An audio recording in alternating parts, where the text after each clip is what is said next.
اچھا شامی صاحب، جب یہ پاکستان کے اور ظاہر جنگ کے بعد امریکہ کے تعلقات اچھے ہوئے اور ملاقاتیں ہوئیں، فیلڈ مارشل صاحب گئے، شہباز شریف صاحب ملاقاتیں، لنچ پہ ملنا، سب کچھ، تو یہ کہا گیا کہ جی اب انشاءاللہ سب کچھ اچھا ہوگا. لیکن پھر خبر آتی ہے کہ جی 75 ممالک پر جو ہے وہ امیگرینٹ ویزے کا پروسیس ہی جو ہے وہ انہوں نے اس کا دروازہ بند کر دیا ہے، جس میں پاکستان بھی شامل ہے اور بھی ملک ہیں، بنگلہ دیش ہے، بھوٹان ہے اور کافی سارے ظاہر ممالک ہیں.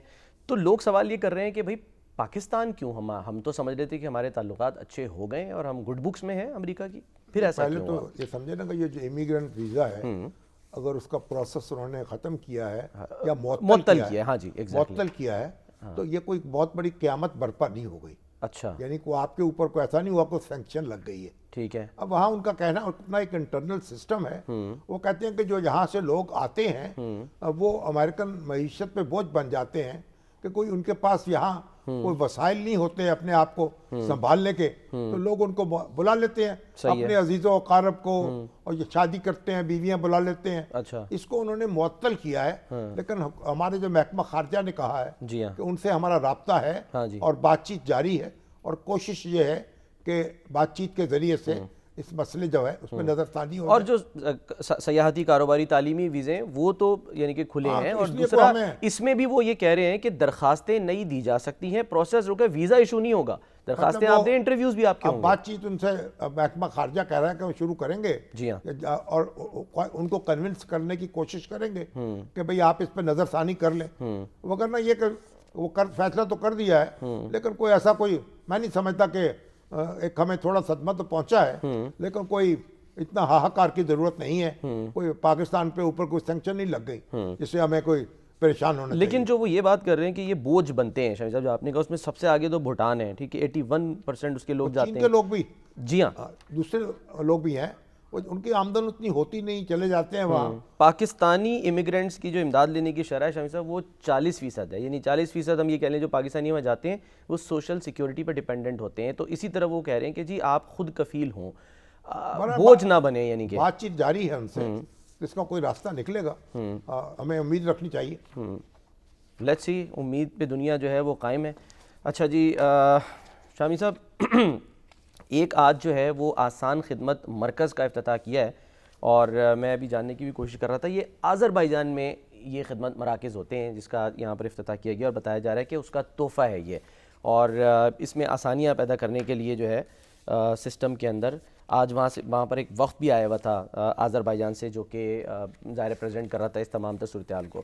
تو یہ شہباز شریف صاحب کی ظاہر ایک کاوش ہے، کوشش ہے، اور وہ یہ کہہ رہے ہیں کہ NADRA, excise and taxation, C D A, Sui gas اور دیگر محکموں سے متعلق جو خدمات ہیں وہ فراہم کی جائیں گی.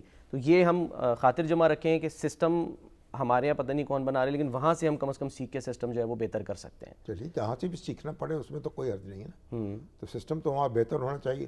یہاں بھی کئی چیزیں ڈیجیٹلائز ہو رہی ہیں تاکہ لوگ جو ہیں ان کو دفتروں میں جانا ہی نہ پڑے، وہ اپنی درخواست دیں، خودکار طریقے سے ان کے کام ہو جائیں. لیکن میں تو سمجھتا ہوں کہ ایک اور مرکز بھی قائم کرنا چاہیے. اب دن رات لوگ کالیں کرتے ہیں، کسی کا بچے کو کینسر ہو گیا، کسی کو لیور ٹرانسپلانٹ کی ضرورت ہے، کسی کو کیمو تھراپی چاہیے، کسی کو، اب وہ کوئی، اور میں پرسان حال کوئی نہیں ہوتا کہاں جائے.